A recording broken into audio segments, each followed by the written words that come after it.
அவதூறு செய்தி வெளியிட்டதற்காக ஜூனியர் விகடன் வார இதழ் முன்னாள் மத்திய அமைச்சர் TR பாலுவுக்கு 25 லட்சம் ரூபாய் இழப்பீடு வழங்க தற்பொழுது உத்தரவு பிறப்பிக்கப்பட்டிருக்கிறது. தொடர்பான அண்மை செய்தியை நாம் பார்த்துக் கொண்டிருக்கிறோம். இது குறித்த கூடுதல் விவரங்களை செய்தியாளர் கிருஷ்ணமூர்த்தி வழங்க நாம் கேட்கலாம். வணக்கம் கிருஷ்ணமூர்த்தி, இந்த உத்தரவு தொடர்பான கூடுதல் விவரங்கள்.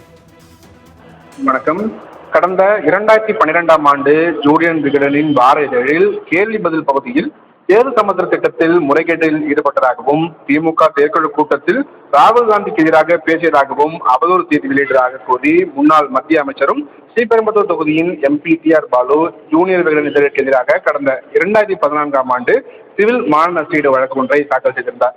அந்த மனுவில் தனது நற்பெயருக்கு களங்கம் விளைவிக்கும் வகையில் உள்நோக்கத்தோடு இந்த செய்தி வெளியிடப்பட்டதாகவும், இந்த செய்திகள் முழுக்க அவதூறு செய்தி எனவும் ஆதாரமற்றவை என்றும், தன்னை பற்றியோ தனது குடும்பத்தினர் பற்றியோ செய்திகளை வெளியிட ஜூனியர் விகடனுக்கு தடை விதிக்க வேண்டும் எனவும் 1 கோடி ரூபாய் இழப்பீடு வழங்க உத்தரவிட வேண்டும் எனவும் அந்த மனுவில் கோரியிருந்தார்.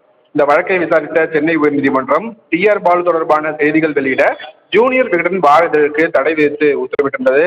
மேலும் இந்த வழக்கை விசாரித்த நீதிபதி A நக்கீரன் TR பாலுவுக்கு மான நஷ்டஈடாக ரூபாய் 25 லட்சம் ரூபாய் வழங்க வேண்டும் என்று ஜூனியர் விகடன் வார இதழுக்கு உத்தரவிட்டு இந்த வழக்கையும் முடித்து வைத்திருக்கிறார். அருணை, விவரங்களுக்கு நன்றி கிருஷ்ணமூர்த்தி.